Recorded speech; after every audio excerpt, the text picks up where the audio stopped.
PDF Heat Transfer in Aircraft Systems. #lecture, Heat Transfer in Aircraft Systems. Slide 1, Introduction. Welcome to today's lecture on heat transfer in aircraft systems, a crucial domain within aerospace engineering. The efficient management of heat is vital for aircraft performance, safety, and reliability, from avionics to engine components. Slide 2, Learning Objectives.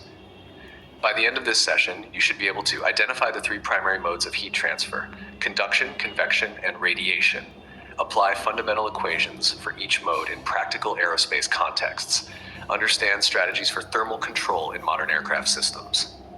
Slide 3, Conduction, Fourier's Law. Let's begin with conduction, the transfer of heat through a solid material. It's governed by Fourier's law, Q equals minus K nabla T, where Q is heat flux, K is the thermal conductivity, and nabla T is the temperature gradient. We distinguish between steady state conduction, constant heat flow, transient conduction, temperature changes over time.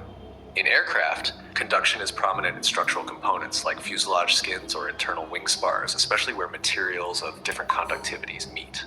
Slide 5, Convection, Newton's law of cooling. Next, convection, the transfer of heat via fluid motion. Governed by Newton's law, Q equals HA TS. Here, H is the convective heat transfer coefficient, A is surface area, TS is surface temperature, and T inf die is ambient fluid temperature. Types: forced convection, airflow generated by engines or fans. Natural free convection occurs due to buoyancy-driven flow, such as in electronics bays. Aircraft experience forced convection extensively through engine airflows, boundary layer movement, and ventilation ducts. Slide 6, Radiation, Stefan-Boltzmann law. The third mechanism is radiation, heat transfer via electromagnetic waves. Described by the Stefan-Boltzmann law, Q equals sigma epsilon T4 minus T4, where sigma is the Stefan-Boltzmann constant and epsilon is surface emissivity. Radiative effects are particularly significant in high altitude or spaceflight scenarios where convection is minimal. Slide 7, Aircraft Applications. Let's apply these concepts. Avionics. Sensitive electronics require controlled temperatures using conduction heat sinks and forced convection, fans or airflow ducts.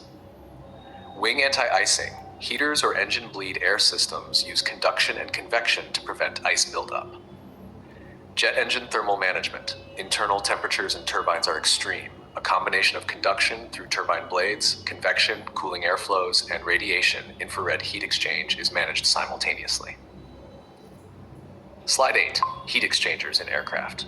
Key components in thermal regulation are heat exchangers, especially vital in fuel oil systems where fuel acts as a heat sink to cool engine oil.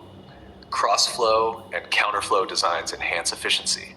Cross-flow, fluids move perpendicularly, compact, suitable for confined aircraft spaces. Counterflow maximizes temperature gradients, more efficient heat transfer. Slide 9, Practical example. Consider wing surface heat loss during flight. At cruising altitude, skin temperature drops significantly. The heat loss combines conduction through wing structure, convection from high-speed external airflow, radiation into the cold surrounding sky. Design must ensure structural integrity and minimal energy wastage. Slide 10. To summarize, heat transfer in aircraft is a complex multi-mode process. Effective management enhances performance, safety, and durability. Aircraft engineers must analyze and optimize conduction, convection, and radiation simultaneously. Applications span avionics, engines, environmental control, and more. Slide 11, Reference. This material is largely based on Incropera et al. Fundamentals of Heat and Mass Transfer, a seminal text in the field. Would you like this lecture as a